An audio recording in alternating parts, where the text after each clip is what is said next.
Good morning. How are you doing?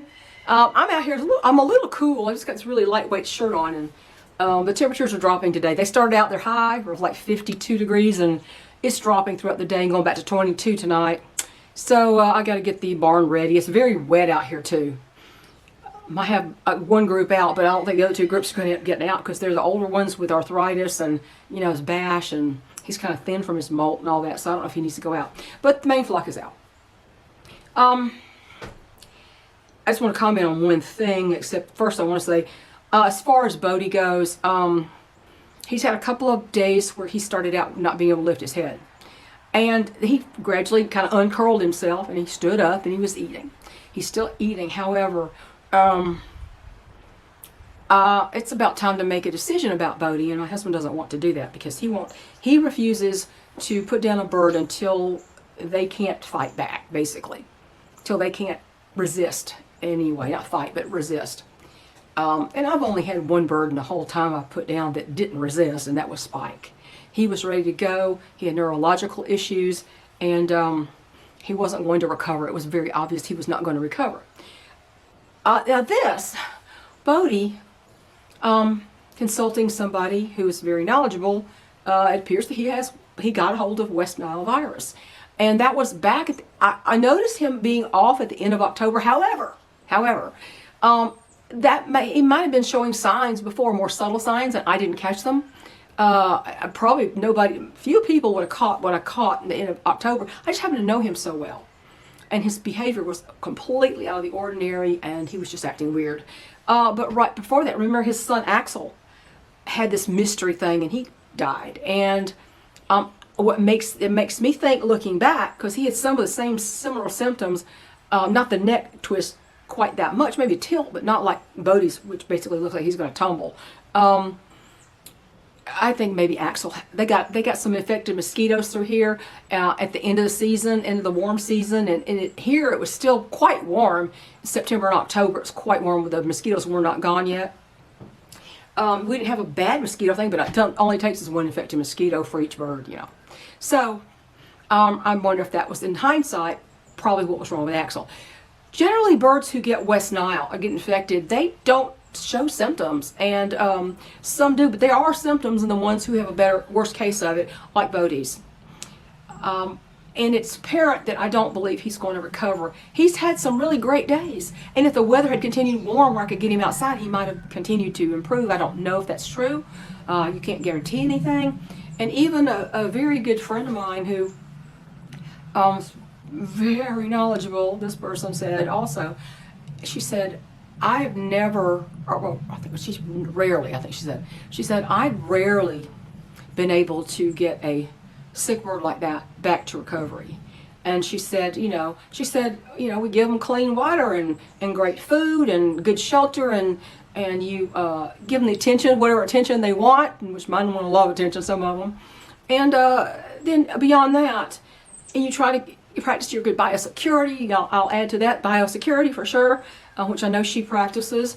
But if she couldn't do it, then I don't feel like I failed at all, really. I've done everything possible and then some for him, and I don't think it's going to work. So it's just a matter of, I have a hard time putting down a bird because I have very strong arms and shoulders and back and legs, but my hands themselves are not ultra strong. And I had, in the past I've had carpal tunnel type symptoms. I did a lot of quilting, and sign language and everything with my hands, and I don't know what that did, but I don't have a lot of strength in my hands, like opening bottles and things like that. So I can't, it's hard for me to put down a bird unless he's just like completely passed out or something. It's, but I don't know if I can. That's why I'm depending on my husband, because he's got stronger hands than I do. Even in his condition, he's got stronger hands than I do, bigger hands. So and he's just so soft-hearted. But we'll just deal with that whenever we get to it, and I'll let you know when if he's gone or not. I'm just kind of tired of doing the Bodie report because I thought he was recovering for a while. I did, but he was having a good day, and then he had a couple of bad days, and he had 2 good days, and I thought, oh gosh, you're on the upswing, and now some birds just get a very bad case of it. So the good thing is it's not contagious bird to bird. It's not a transmissible virus from from individual to individual. It's just the infected mosquito is where they get it, and they don't pass it on. And once they have it, if they recover, they're immune from then on, same as fowl pox. That's good to know. If I never even occurred to me that the bird would have West Nile virus. I just never even thought about it, honestly. Fowl pox, it's got different symptoms, so I didn't expect that, but I don't know. It's just what it is.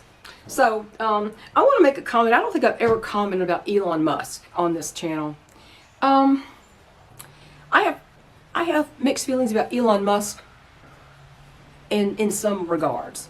I think that his act as a consultant and an auditor in the case right now where they're trying to clean up our government, I think it's brilliant. He's a brilliant man.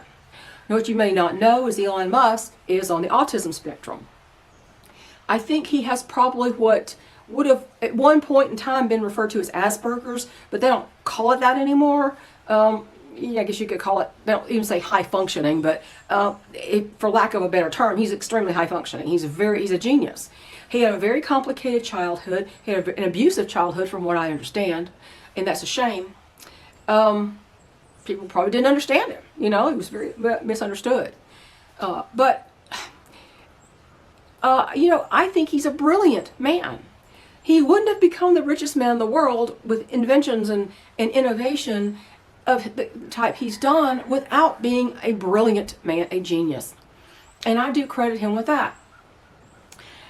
And I would, if you think you can't accomplish things because you've got some learning disability, you've got this or you've got that, just remember that man.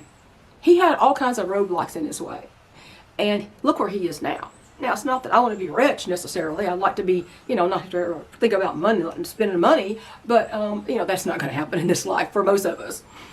So anyway, that's the one thing I think he's brilliant at, and I am all for it. Everything that Trump has been doing, I am here for it. Let me tell you, I'm here for it.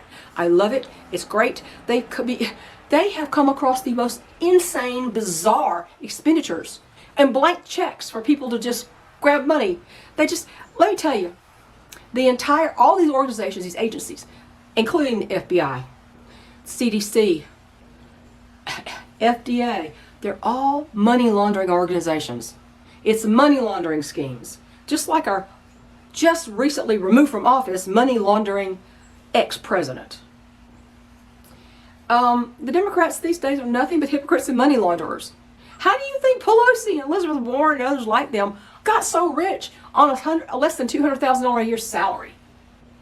That kind of money doesn't go far in the economy we've had for a while, does it? They got rich because insider trading, money laundering, you name it, influence peddling. You don't get that rich on that kind of salary without being a crook. And that's what they are. So we need to root out this extreme abuse of our expenditures. Our tax money is going for things that we would never in our lives support. But Elon Musk is on the job, and I'm glad they have somebody of his caliber rooting out this corruption and the spending. Somebody asking a stupid question. Asked Donald Trump it was a reporter asked the White House press secretary, is Elon Musk acting as president? It's like, what the heck are you talking about, you idiot? What about auditing and consulting do you not understand? They just want to go off on these stupid rabbit hole tangents that just go out into fantasy land.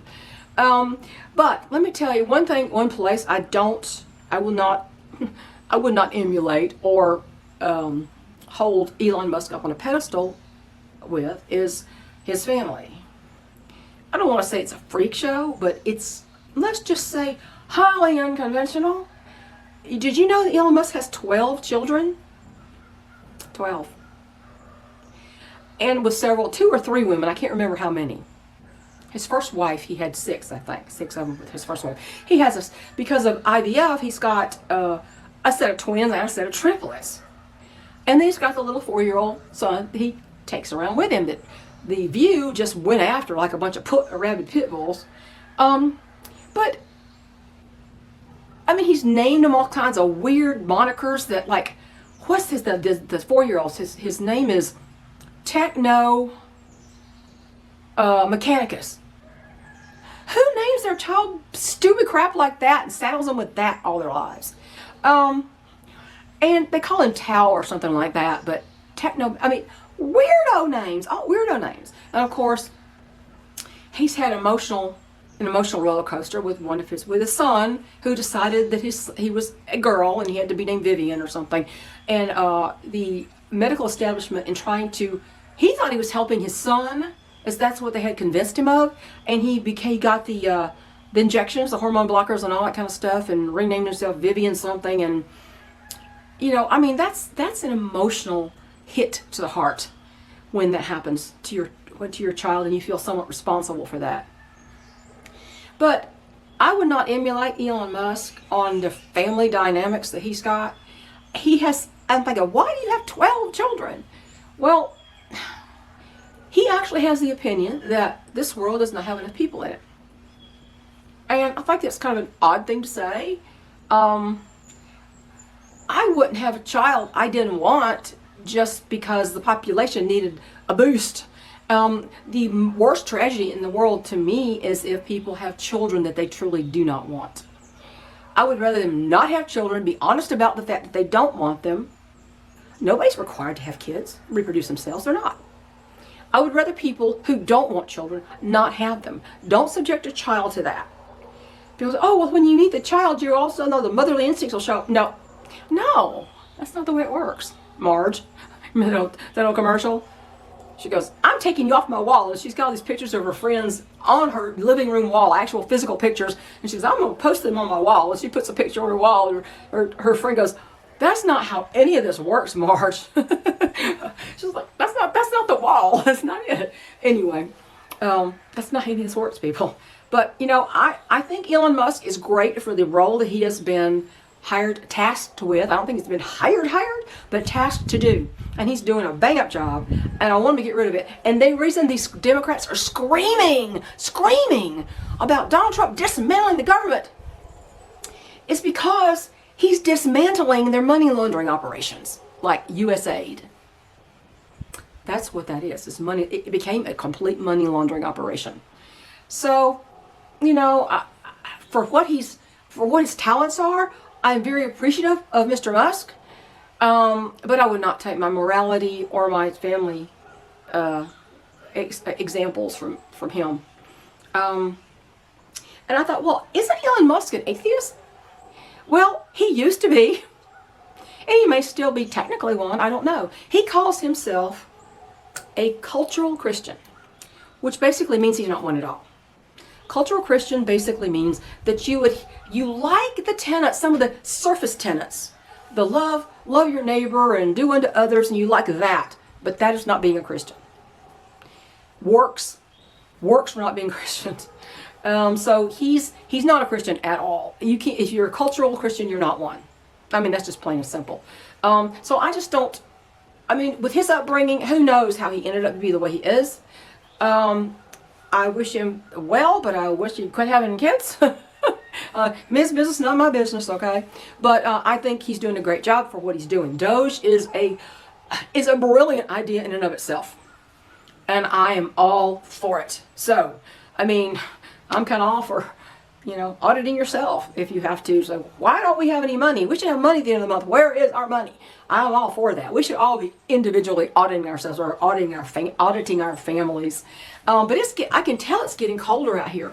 I guess pretty soon I'm going to have to buy horse fencing. Horse fencing is much more expensive than the basic livestock fencing. I need 5-foot horse fencing because of the deer. When the deer jump the fence, they can crush the livestock fencing. The woven wire fence, it flexes kind of like this, so you can go up and down hills, and it has a little flex to it. Welded wire is just static. It's just the 2x4-inch openings, and you got a big old hill. You're not going to do very well on a hill with welded wire fencing. It has to be fairly level ground. My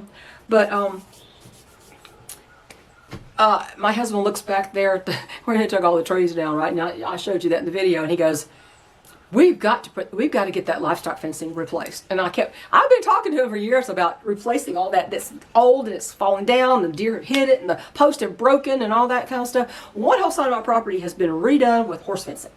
But I've got from the driveway all on the curve, all the way down the power line easement to the pasture fence, and then it goes across the pasture The divide between this main lot and that lot is straight across, and most of it's fairly level. It's a slight incline that's fairly level, and it goes back to incline again.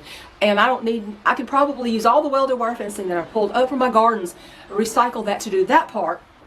But this part over here, the power line easement, down that big hill, I'm up on the top of a little mountain here, and it goes off from here.